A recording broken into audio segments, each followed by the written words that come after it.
Good morning, class 10 children. Yesterday, I had taught you about resistance and the factors responsible for the resistance. अब अगर हम आपसे पूछें कि रेसिस्टेंस किसको बोलते हैं, आप डेफिनेटली बताएंगे सर ये अवरोध को बोलते हैं। जितना काम जिस गति से काम करना चाहते हैं अगर नहीं कर पा रहे हैं तो कोई अवरोध है।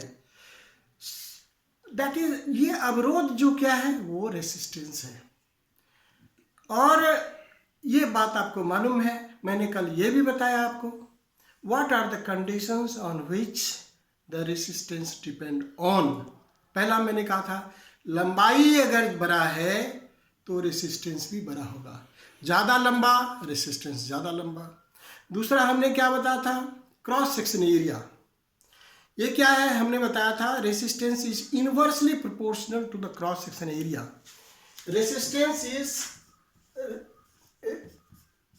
Inversely proportional. और दूसरा हमने बताया था ये L. These are the main two things. Today I am going to teach you about the resistivity. Resistivity क्या है? It is a property of the conductor. हर चीज समान अवरोध पैदा नहीं करता है। कल मैंने बताया था कंडक्टर्स क्या है, जो कंडक्टर्स में क्या है कि अवरोध कम पैदा होता है, अवरोध कम करता है, करंट क्लियरली फ्लो होता है। पर जब इंसुलेटर की बात है वो क्या है, इतना अवरोध होता है, इतना रुकावट होता है, इतना रुकावट होता है कि करंट जा ही नहीं सकता। That is insulator. और क्या था, सेमीकंडक्टर, जाता तो है थोड़ा थोड़ा जाता है।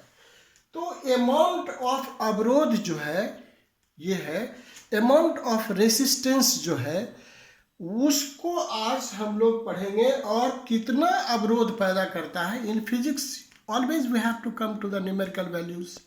मान लीजिए कोई तार है जो 1 मीटर लंबा है, 1 मीटर लंबा है और इसका cross section area 1 metre square है।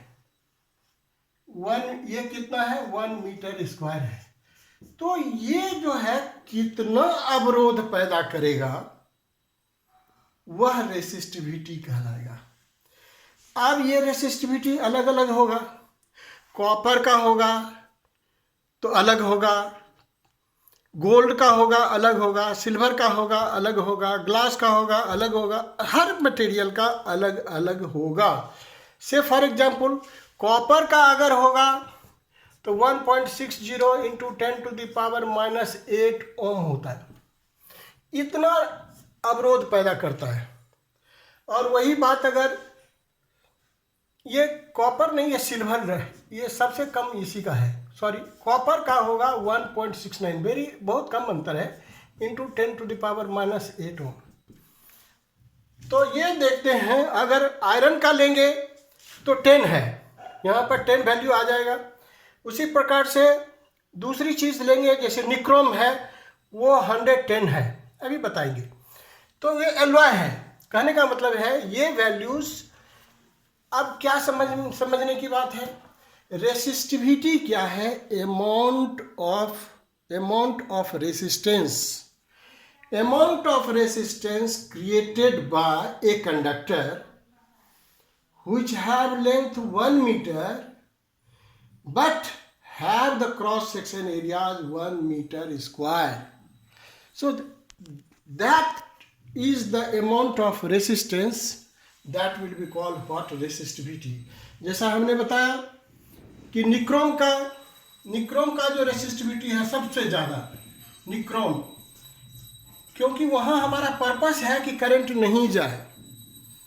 तो वो क्या है कि 110 into 10 to the power -8 ohm metre है।